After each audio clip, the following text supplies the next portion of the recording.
Hi, everybody. So this is also the first time I'm using the name Ollie. It's my brand new name. So, yeah. Thanks. Welcome to my very non-traditional christening ceremony. So glad you could be here. All right. So it's 5:30 on a Friday. I am on my work computer. I've got like 17 browser tabs open, incognito mode. And I'm Googling what to expect at your first sex party. Yeah. And I'm thinking about going to my first sex party for the same reason that probably a lot of people go to their first sex party, which is that I recently went through a breakup. And that was actually one of the tensions at the end of the relationship. My ex had wanted us to go together to a sex party, and I had wanted us to go together to sleep.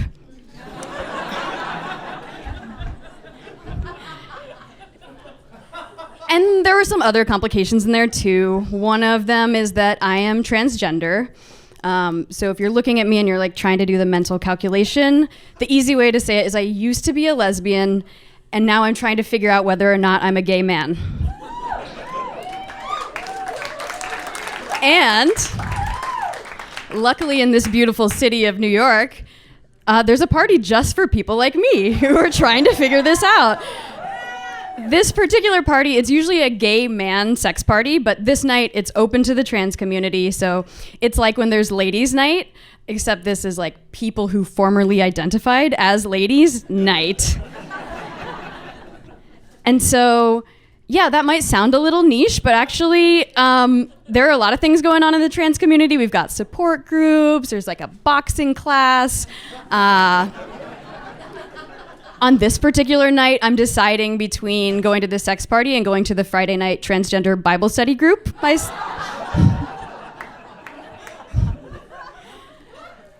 But when I'm reading all the articles on the internet, they say pretty straightforward things. They're like, you know, wear comfortable clothing, don't overdress, hydrate. Like, I could do all those things, so I'm going to go for it. So I go home from work, stop at the store, pick up all the essentials, a 6-pack of beer, 2 big, like 32-ounce bottles of Gatorade, 2 Amy's Organic burritos. And then I go home to my apartment, and I guess I should tell you another reason I'm nervous about this party is that my relationship with my ex wasn't the only relationship I ended last year. I also recently ended a 31-year relationship with my boobs because I had top surgery. Yeah. Thank you. It's a big deal. But I'm also nervous about it because this is the first time I'm going to be going out in public in my new body. I don't feel totally comfortable. I'm like, am I trans enough? Are people gonna like me? I'm really nervous. So I drink a whole beer. I drink a whole bottle of Gatorade. I eat a burrito and a half. I'm still not feeling ready. Then I find myself, I'm in my bed. I'm on my phone. I'm on YouTube. I'm listening to self-confidence meditations by myself. And then I'm like, still not feeling hyped up. So then I decide to prepare what anyone with my identity would do in this situation. And when I say my identity, I know that you're looking at me and you're thinking I'm probably a Hufflepuff. But I actually have a lot of Ravenclaw in me. And if you don't know what that means, it means I'm a Virgo.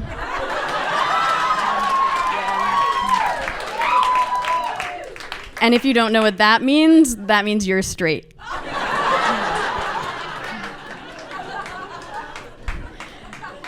So I do the thing and I set some goals for myself. So I'm like, all right, goal number 1, just go inside. Go inside the party.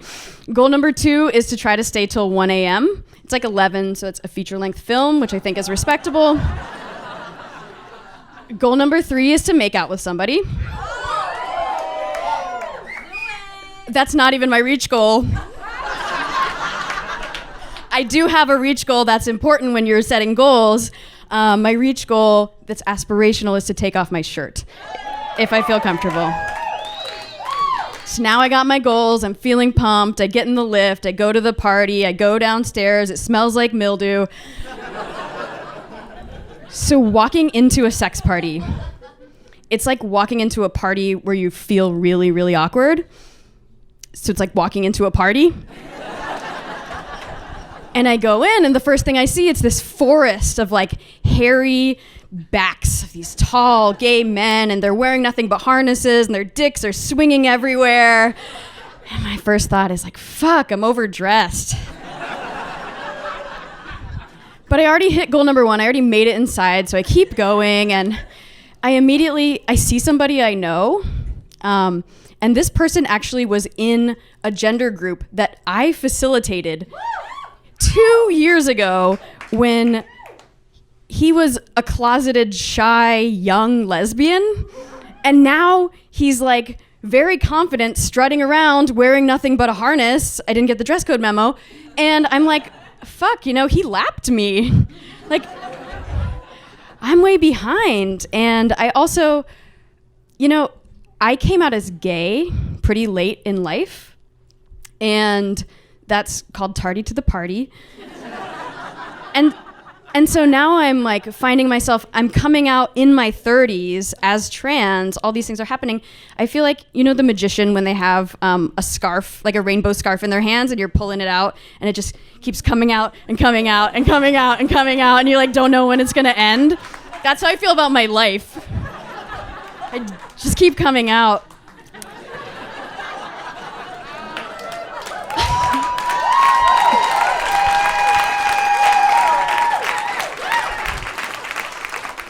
So I'm like, fuck it. I go into the back room, looking around, and I see one person who looks friendly. He smiles at me. He's sitting on this black, like, vinyl bed thing. And so I go and I sit down next to him. He's got his arm out, and it's kind of, like, glistening. It's, like, wet. And I'm like, okay, I'm just going to make some small talk. All right, we got this. So I'm like, hey, is this your first time here? He's like, yeah. Cool. Me too.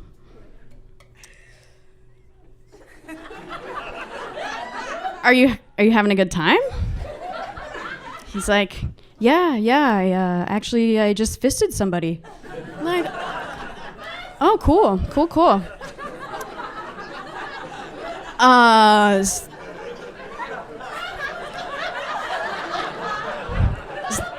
Is that the first time you've done that in public?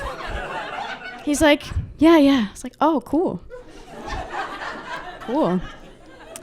And then I ran out of conversation topics.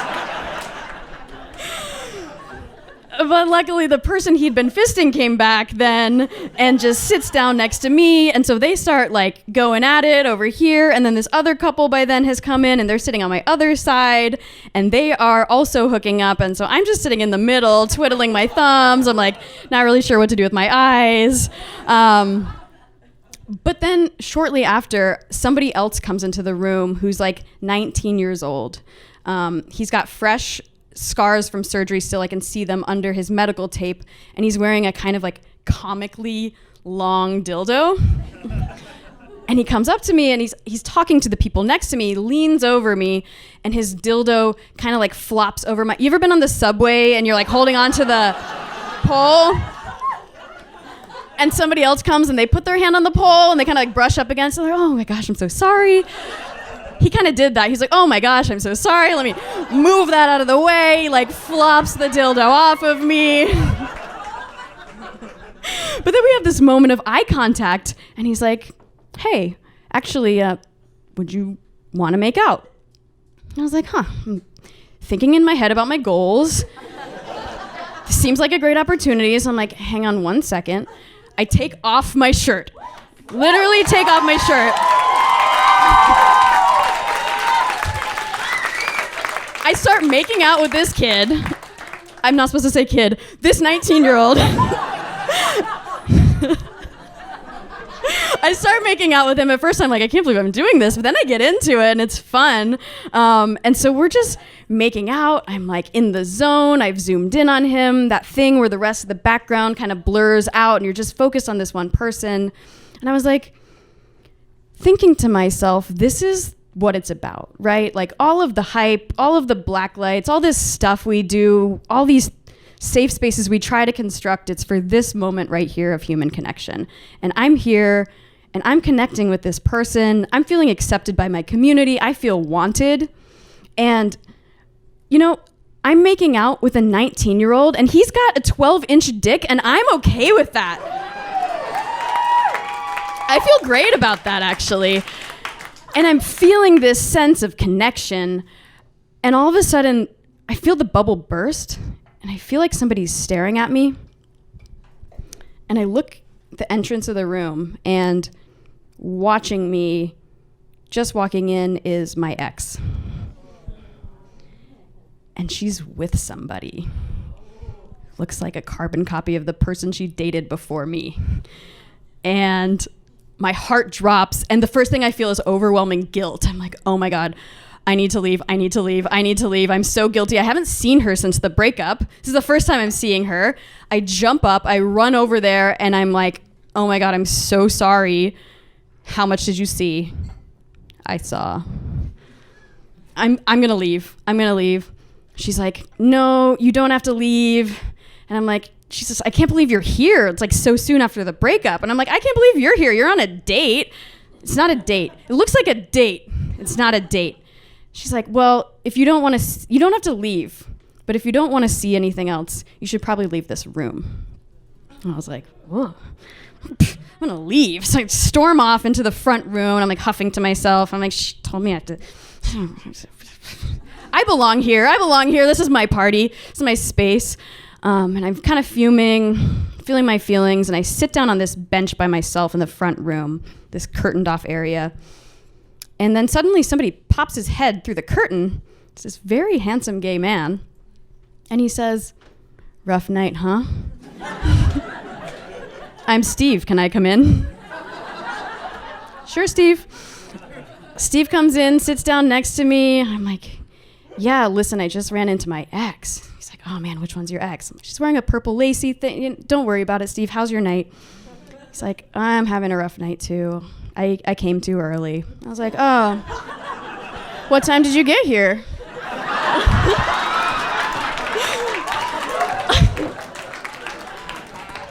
He was like, no, I came too early. Like, I can't help it. It happens sometimes. I get really excited when I see all these genders interacting with each other. I was like, wow, I can't really relate to that problem. Wow, that's a level of human connection that I wasn't here for. But then we just, have a little bit of a conversation. I leave to go to the bathroom later, and I'm like, okay, I'm over this. Like, it's time to leave. I'm thinking about going, and then I see my ex. She says, can we talk? And I think, no, I don't want to talk. But I say, yeah, okay. And we hold hands, and we walk through the black particle board painted maze with the dick holes in it. And we're walking through the dick holes. We get to this bathtub. We sit down on this crusty bathtub, and we're having a conversation. I'm like, how's your night going? She's like, yeah, it's kind of weird. This gay man hit on me. I was like, oh. She's like, he was very handsome. I was like, oh. Wait, was his name Steve? She said, yes. And then we both were like, I was like, what the fuck, Steve? Steve betrayed me. I thought he was my friend. He's hitting on my ex.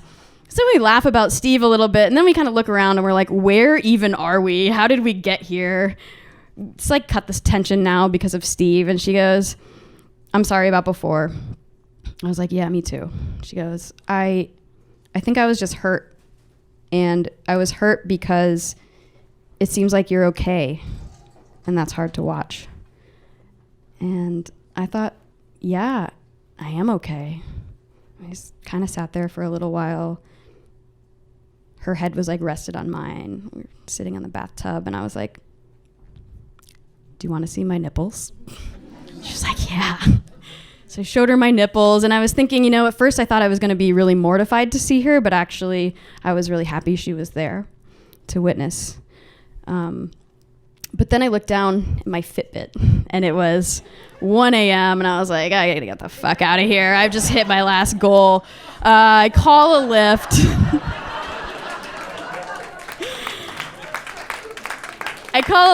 I get into the car. I'm riding home, and I'm like, wow, I hit all of my goals, including the reach goal. And I saw my ex, and that should have been this horrible experience, but actually, like, I survived, and it was totally fine. And if I can do that, like, I can kind of do anything, you know? Yeah. So then I go back to my apartment. I'm laying in my bed. I'm alone now again, but I'm no longer judging myself. I drink my other bottle of Gatorade, and I eat the other half of my burrito. Thank you.